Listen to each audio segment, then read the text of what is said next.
तो चलो बच्चों, मैं आपको आज हज़रत राबिया बसरी का किस्सा सुनाता हूँ। तो सुनो, हज़रत राबिया बसरी के वालिद का नाम शेख मोहम्मद इस्माइल था। वो उनकी चौथी बेटी थी। ठीक है, उनका नाम राबिया इसलिए था कि अरबी में चार को अरबा कहा जाता है, इसी वजह से उनका नाम राबिया रखा गया। पैदाइश के कुछ अरसे बाद ही उनके वालिद का इंतकाल हो गया। तो बहनों के साथ कहीं जा रही थी तो रास्ते में बिछड़ गई, किसी के हत्थे चढ़ गई। इंसानों की खरीदो फरोख्त करने वाले इंसान ने उन्हें पकड़ लिया और उसे किसी अमीर आदमी को बेच दिया। लेकिन जिसको बेचा वो आदमी बहुत सख्त मिजाज था, उनसे बहुत काम लेता। एक रात उनकी आंख खुली तो उसे हजरत राबिया बसरी की कोठरी से हल्की हल्की सी आवाज आई। वो हैरान हुआ कि ये किससे बातें करने की आवाज है। इसने कोठरी के करीब जाकर सुना, आप अल्लाह ताला से गिड़गिड़ा के दुआएं करते हुए कह रही थी, ऐ अल्लाह ताला, आप मेरा हाल जानते हैं। मैं वक्त पर नमाजें पढ़ना चाहती हूँ, लेकिन आम काज की वजह से, मसरूफ होने की वजह से ऐसा नहीं कर पाती। ऐ मेरे अल्लाह, मुझे माफ कर दीजिए। अपनी कनीजा का जे कलाम सुनकर के राबिया बसरी का मालिक अल्लाह ताला के खौफ से लरज गया। उसने ये फैसला किया कि ऐसी अल्लाह वाली कनीज से अपनी खिदमत कराने की बजाय बेहतर होगा उसको खुद की खिदमत की जाए, उसकी खिदमत मैं करूं। सुबह होते ही वो अल्लाह ताला से डरा और जल्दी से आपकी खिदमत में हाजिर हुआ और कहा, आज से आप मेरी तरफ से आज़ाद हो और आप ही घर में रहना चाहें तो मेरी खुशनसीबी होगी, और अगर ना रहना चाहें तो आप अपनी मर्जी की मालिक हैं।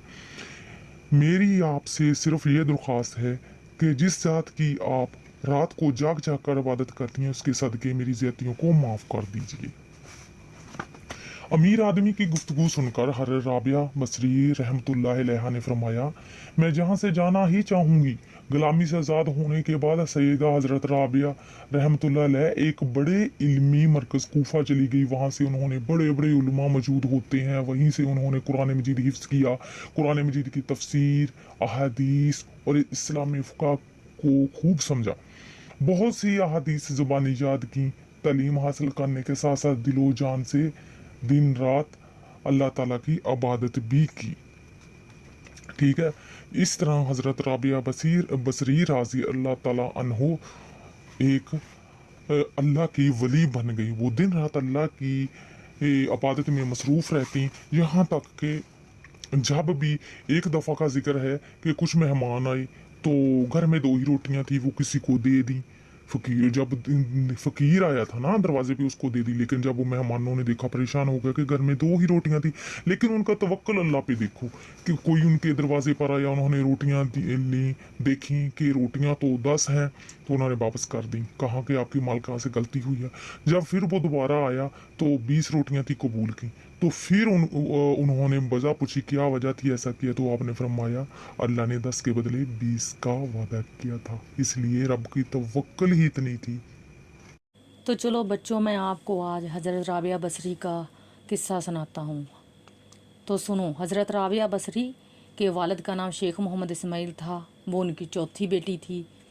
ठीक है, उनका नाम राबिया इसलिए था कि अरबी में चार को अरबा कहा जाता है, इसी वजह से उनका नाम राबिया रखा गया। पैदाइश के कुछ अरसे बाद ही उनके वालिद का इंतकाल हो गया। तो बहनों के साथ कहीं जा रही थी तो रास्ते में बिछड़ गई, किसी के हत्थे चढ़ गई। इंसानों की खरीदो फरोख्त करने वाले इंसान ने उन्हें पकड़ लिया और उसे किसी अमीर आदमी को बेच दिया। लेकिन जिसको बेचा वो आदमी बहुत सख्त मिजाज था, उनसे बहुत काम लेता। एक रात उनकी आंख खुली तो उसे हज़रत राबिया बसरी की कोठरी से हल्की हल्की सी आवाज़ आई। वो हैरान हुआ कि ये किससे बातें करने की आवाज़ है। इसने कोठरी के करीब जाकर सुना, आप अल्लाह ताला से गिड़गिड़ा के दुआएं करते हुए कह रही थी, ऐ अल्लाह ताला, आप मेरा हाल जानते हैं। मैं वक्त पर नमाजें पढ़ना चाहती हूँ, लेकिन आम काज की वजह से, मसरूफ़ होने की वजह से ऐसा नहीं कर पाती। ऐ मेरे अल्लाह, मुझे माफ़ कर दीजिए। अपनी कनीज़ा का जे कलाम सुनकर के राबिया बसरी का मालिक अल्लाह ताला के खौफ से लरज गया। उसने ये फैसला किया कि ऐसी अल्लाह वाली कनीज से अपनी खिदमत कराने की बजाय बेहतर होगा उसको खुद की खिदमत की जाए, उसकी खिदमत मैं करूं। सुबह होते ही वो अल्लाह ताला से डरा और जल्दी से आपकी खिदमत में हाजिर हुआ और कहा, आज से आप मेरी तरफ से आज़ाद हो और आप ही घर में رہنا چاہیں تو میری خوش نصیبی ہوگی، اور اگر نہ رہنا چاہیں تو آپ اپنی مرضی کی مالک ہیں۔ میری آپ سے صرف یہ درخواست ہے کہ جس ذات کی آپ رات کو جاگ جاگ کر عبادت کرتی ہیں، اس کے صدقے میری زیادتیوں کو معاف کر دیجیے۔ امیر آدمی کی گفتگو سن کر حضرت رابعہ بصری رحمۃ اللہ علیہ نے فرمایا، میں جہاں سے جانا ہی چاہوں گی۔ غلامی سے آزاد ہونے کے بعد سیدہ حضرت رابعہ رحمۃ اللہ علیہ ایک بڑے علمی مرکز کوفہ چلی گئی۔ وہاں سے انہوں نے بڑے بڑے علماء موجود ہوتے ہیں، وہیں سے انہوں نے قرآن مجید حفظ کیا، قرآن مجید کی تفسیر، احادیث اور اسلامی فقہ کو خوب سمجھا۔ بہت سی احادیث زبانی یاد کی، تعلیم حاصل کرنے کے ساتھ ساتھ دل و جان سے دن رات اللہ تعالیٰ کی عبادت بھی کی۔ ٹھیک ہے، اس طرح حضرت رابعہ بصری رضی اللہ تعالیٰ عنہ ایک اللہ کی ولی بن گئی۔ وہ دن رات اللہ کی عبادت میں مصروف رہتی، یہاں تک کہ جب بھی ایک دفعہ کا ذکر ہے کہ کچھ مہمان آئے تو گھر میں 2 ہی روٹیاں تھیں، وہ کسی کو دے دیں۔ جب فقیر آیا تھا نا دروازے پہ، اس کو دے دی، لیکن جب وہ مہمانوں نے دیکھا پریشان ہو گیا کہ گھر میں 2 ہی روٹیاں تھیں، لیکن ان کا توکل اللہ پہ دیکھو کہ کوئی ان کے دروازے پر آیا، انہوں نے روٹیاں لیں، دیکھیں کہ روٹیاں تو 10 ہیں، تو انہوں نے واپس کر دیں، کہا کہ آپ کی مالکہ سے غلطی ہوئی ہے۔ جب پھر وہ دوبارہ آیا تو 20 روٹیاں تھیں، قبول کی۔